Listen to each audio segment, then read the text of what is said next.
Welcome to ESMS Primer, an introductory course on Environmental and Social Management Systems, or ESMS, developed by the GGF Green Academy for partner financial institutions of the Green for Growth Fund. This course will familiarise you with the potential environmental and social, or E&S, risks facing your portfolio. It will also introduce effective tools you can use to mitigate and manage these risks and enhance the positive impacts of your investments. We hope you find the course useful.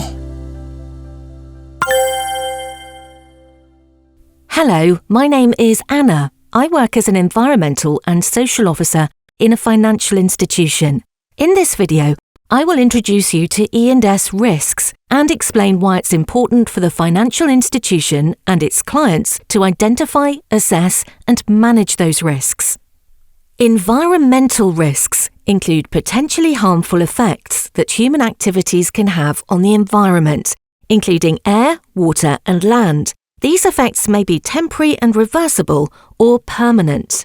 Social risks may emerge in the workplace of a company's operations and may also impact surrounding communities. A company's E&S performance can cause risks to its operations. For example, in terms of financial losses, as well as legal and reputational risks.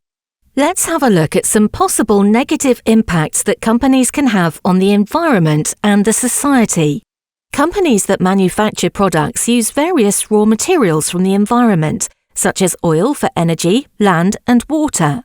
The manufacturing process can negatively impact the environment through air pollutant emissions, toxic waste disposal, and water contamination, which can also cause great risk to human health and wildlife. Pollution is the presence of unwanted substances in our environment. Human activities are causing pollution on air, water, and land.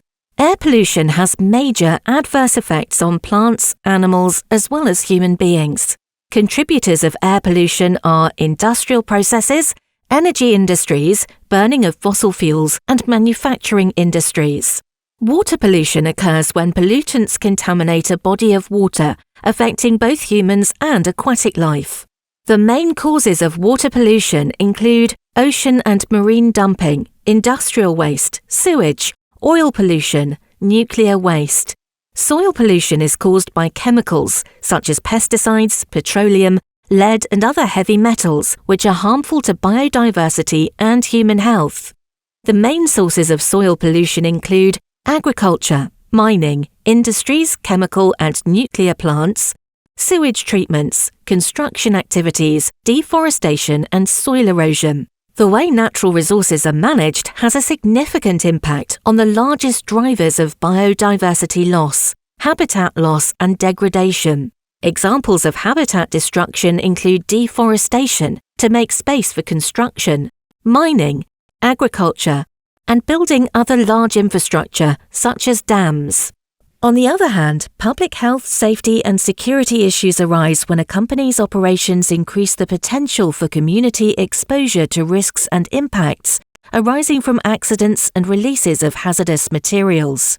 The expansion and development of urban areas require the acquisition of land, which often requires physical relocation of people who own or occupy that land.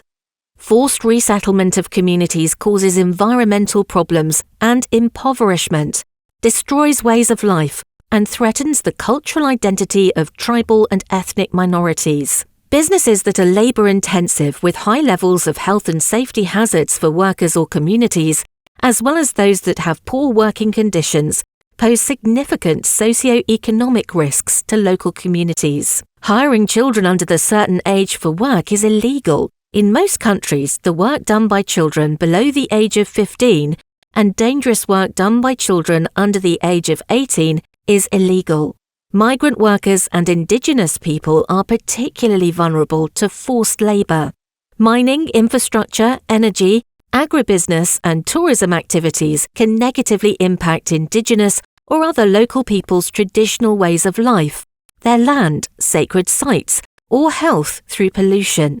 Cultural heritage, such as historical buildings or sites of spiritual significance, can also be threatened by harmful activities. Let's consider how environmental and social factors can impact business operations. A company's activities that cause harm to the environment through pollution of air, water, contamination of land, or exploitation of labour can result in serious operational, financial, and reputational implications for the company.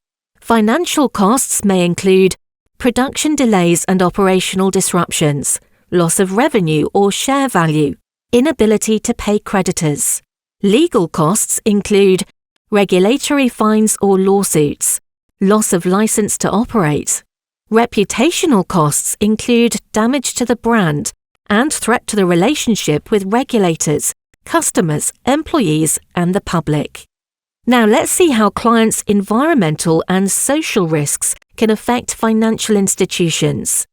A company's poor environmental and social practices can harm its business activities and potentially result in the default on its financial obligations, which will have serious negative implications for the financial institution.